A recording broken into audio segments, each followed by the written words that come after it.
महाराष्ट्र देशा हा विशेष कार्यक्रम माझे सहकारी गिरीश निकम यांच्यासोबत।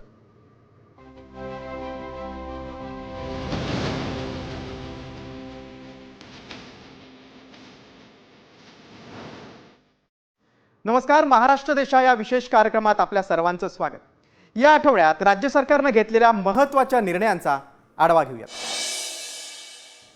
मुख्यमंत्री माझी लाडकी बहीण योजनेच्या लाभार्थ्यांसाठी राज्य सरकारने मोठा दिलासा दिलाय। ई-केवायसी दुरुस्तीसाठी आता 30 एप्रिल 2026 पर्यंत मुदतवाढ देण्यात आल्याची माहिती मंत्री अदिती तटकरे यांनी दिली।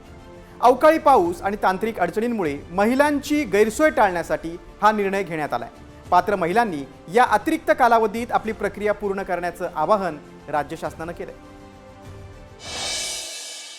मुख्यमंत्री देवेंद्र फडणवीस यांच्या पुढाकाराने मुंबई महानगर प्रदेशात 1 लाख प्रेक्षक क्षमतेचं जागतिक दर्जाचं क्रिकेट स्टेडियम उभारलं जाणार आहे। मुंबई क्रिकेट असोसिएशनचे अध्यक्ष अजिंक्य नाईक आणि सिडकोचे व्यवस्थापकीय संचालक विजय सिंगल यांच्यात नुकतीच याबाबत चर्चा झाली। या प्रकल्पामुळे आंतरराष्ट्रीय स्पर्धांना चालना मिळून महाराष्ट्राच्या क्रीडा शिल्पाचात मानाचा तुरा रोवला जाईल।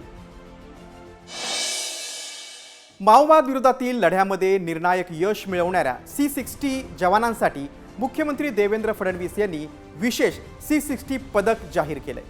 गडचिरोलीत किमान 3 वर्ष सेवा बजावणाऱ्या जवानांना हे पदक प्रदान केले जाईल। तसंच गुन्हे अन्वेषण प्रक्रिया 100% डिजिटल करण्याची पुढील 6 महिन्यात सर्व पोलीस ठाण्यांमध्ये ब्लॉकचेन तंत्रज्ञान लागू करण्याचे निर्देशही मुख्यमंत्र्यांनी वरिष्ठ पोलीस अधिकाऱ्यांच्या परिषदेमध्ये दिले।